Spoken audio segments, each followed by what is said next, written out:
We really could be in for a treat this year. Everything Everywhere All at Once, The Northman, The Batman and Turning Red have all been released so far this year, and it's only June. The beginning of the year is usually a time with not many high profile releases, but this year has been different. Due to COVID causing many films to be delayed, this year has been stacked full of varying types of releases, from superhero blockbuster with The Batman to a new cult classic with Everything Everywhere. Thankfully, we still have over half the year left, and if we manage to stay clear from even more film delays, I do believe 2022 will be a real treat for cinema lovers. With Cannes recently wrapping up, we've seen a bunch of great looking films come out of the festival, films that will really help stack up this year as a year to remember for cinephiles. We can't talk about Cannes and not start off with the Palme d'Or winner, which went to Ruben Östlund's new film Triangle of Sadness.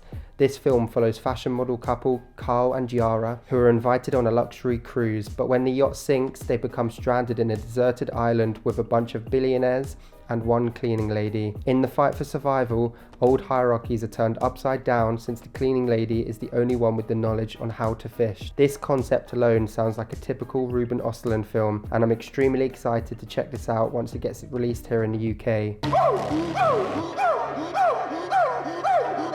Other films that have been making noise at the festival have to be Park Chan-wook's new film, Decision to Leave. This is the highly anticipated feature follow-up to The Handmaiden, a film that is seen as a modern masterpiece. Being recently acquired by Mubi, I couldn't be more thrilled to check this out when it arrives on screens later this year. Acclaimed Japanese director Hirokazu Koreeda treated Cannes to his new film, Broker, which had lead actor Sang Kang-ho come away with the Best Actor prize at the festival. I'd say one film that was the most highly anticipated going into the festival was David Cronenberg's new film, Crimes of the Future, and having a teaser trailer released prior to the festival, it really got audiences excited to check it out at its premiere. Although the film did receive mixed reviews at Cannes, I'm still excited to check out when it's released later this year. If you thought the Cannes lineup for 2022 sounded exciting, wait till you hear what's expected to premiere at this year's Venice Film Festival. Let's start off with the new film from the near-perfect director Damian Chazelle. Coming off a run of 3 spectacular films in Whiplash, La La Land and First Man, Chazelle treats us to his new project Babylon, which is set in Hollywood during the time of transition from silent films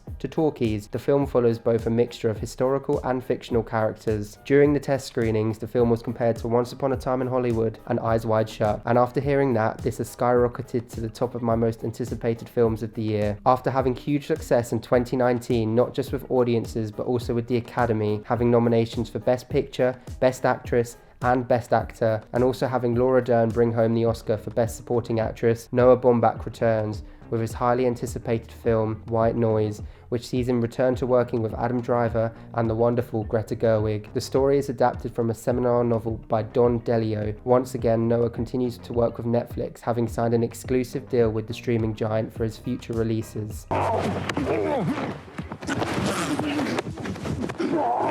Don't Worry Darling, directed by Olivia Wilde, is also supposedly making an appearance at Venice Film Festival this year, ahead of its wider release in September. The film follows a housewife, played by Florence Pugh, who lives in a dystopian community in a California desert, who uncovers a disturbing truth about her seemingly perfect life. Harry Styles will finally make his leading acting debut after small cameos in both Dunkirk and The Eternals. From watching the trailer, the film definitely gave off Black Mirror vibes, and I'm totally down for that. 2022 is really shaping up as a year to remember for cinema lovers, and we haven't even talked about everything coming out. Let me know what films you guys are excited for in 2022.